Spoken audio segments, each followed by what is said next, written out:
Right, before I get into today's video, talking about this pointy-headed boomer moron, I just want to do something that you can't do in the UK, which I noticed when I last returned. It was very, very, very annoying.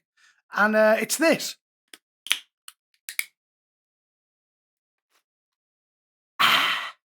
Easy, that, wasn't it? You know why it was easy? Because the lids come off when you open a bottle in the United States of America. Sounds like a small thing, but it sums up the malaise that's fallen across everyone in Europe. Everything is worse than it was 10 years ago. Everything. You can't even have a drink in peace. For example, took this photo when I was trying to have a bottle of Coke in Manchester. The lid nearly got stuck up my left nostril. It was really irritating. Let me tell you, I was glad to get back off the plane in Los Angeles and have a drink out of a normal bottle of Coke. Oh yeah, and a bloke got shot in the face 15 times.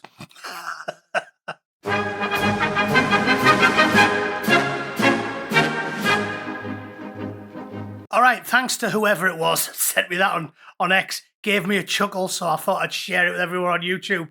Let's talk about the story of the day, shall we? Nadeem Zahawi's X account hacked by crypto scammer. Mr. Zahawi's official X account was hacked and posted content promoting a cryptocurrency scam, claiming an $800 investment returned $20,000 in a few hours, with a shout out to a coach. Users quickly identified it as a hack and warned other people. Yeah, these are the electronically illiterate, moron, pointy-headed boomers that are expected to lead us into the sunlit uplands. It's unbelievable. I thought it was worth discussing because Mr. Zahawi, well, let's just say I have some concerns about him that go far beyond dodgy cryptocurrency adverts or, just a basic lack of technological literacy. Bear in mind, I'm aware I may be jinxing myself here, but touch wood, I've had a pretty significant digital footprint for about 20 years, and I've never been hacked.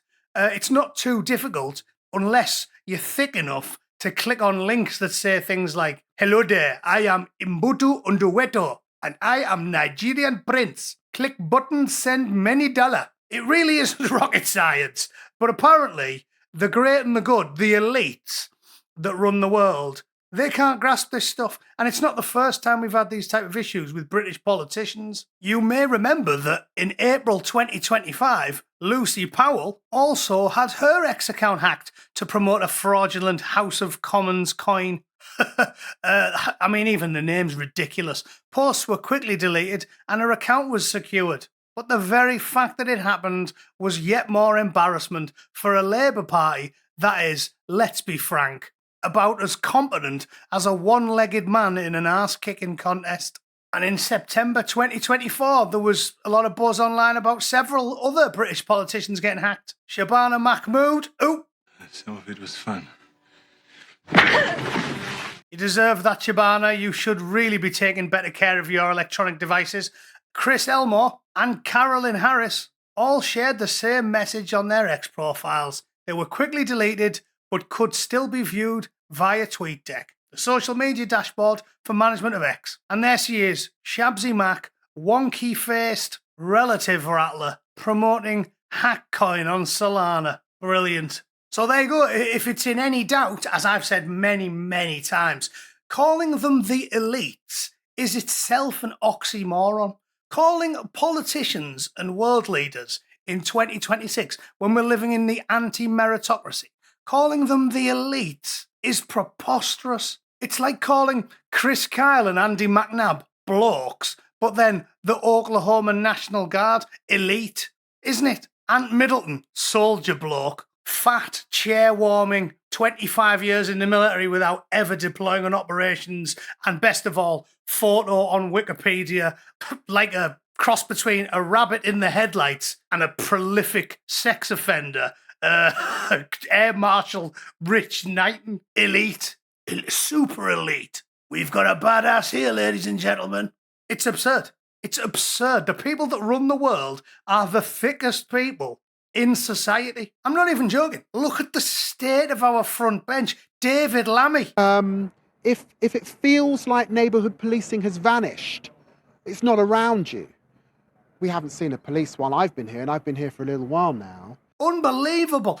Seriously, if you just pulled random blokes off a building site, a bricklayer, a joiner, a plasterer, just pull them off the site at random and put them in the House of Commons for a year, and things would run better. That's how bad it's got. A lottery is better than what we've got. Just pull bus drivers off random bus routes in London, stick them in the House of Lords and the Houses of Parliament. They will definitely do a better job than the likes of, who have we got? Dawn Butler. She's another one. Have you seen what she says? She's an absolute log. The woman has got the IQ of a chicken McNugget. I wouldn't trust her to work behind a bar in Weatherspoons and not my order up. Colonel Runciman, handle this one. Some more wine, you brown-skinned slut.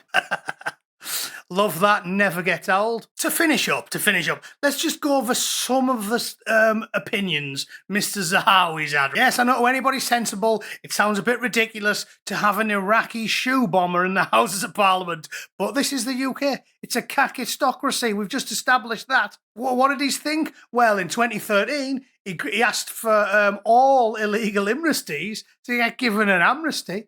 Brilliant. I bet that was a popular policy with the British public, wasn't it? Only last year he had to pay $5 million because he was diddling the books and robbing the taxpayers. I mean, like everyone in the Houses of Parliament does, but most of them aren't daft enough to get caught doing it, either. Well, other than Angela Rayner, obviously. You stupid bitch, you filthy slut! Cheers for that, Chucky. Oh yeah, didn't Jess Phillips get done for that as well? Oh, sorry, I've got a button for Jess Phillips as well, haven't I? That means I owe you two. You stupid slag! You stupid slag! There you go. So it's shocking. Mr. Zahawi should be nowhere near power, and the fact that Al Frogface has installed him into his party is just more evidence that those boys are not going to cut it. I know I said I wasn't going to slag them off, and I still maintain that if the worst comes to the worst in 3 years' time and the polls haven't moved, you're better off holding your nose and voting for anything other than the big 3 or 4 parties that have brought rack and ruin to the UK for the last 30 years. But he should not be anywhere near power anywhere in the Western world. I could just about trust him to be a bent minister, working for Robert Mugabe or some shit. But he should be nowhere near the Houses of Parliament in any sensible democracy in the Western world. And probably can say the same for almost everybody in the Houses of Parliament. You have to laugh. You have to laugh. We are ruled with an iron fist by some of the dumbest people on planet Earth. I really would rather have 300 bus drivers doing the job, but we are where we are. Still, at least it's comedy gold from them. 365 days a year. If you're a YouTuber who thinks he's funny, it's an endless gold mine. They provide me with easy material 7 days a week. So that's good of them. Probably less good for anybody who wants the country to not look like a market bazaar in Mogadishu shortly after it's been strafed by an A-10 Warthog, courtesy of the US Air Force. Anyway, thanks for tuning in, ladies and gentlemen. If you disagree and you think we are well led by intelligent, sensible people, please let me know in the comments down below, and I can add you to my list of raving mental cases who I'll be sending 12 sheets of rubber wallpaper this Christmas. All right? See you all tomorrow. Toodle pip. Cheers.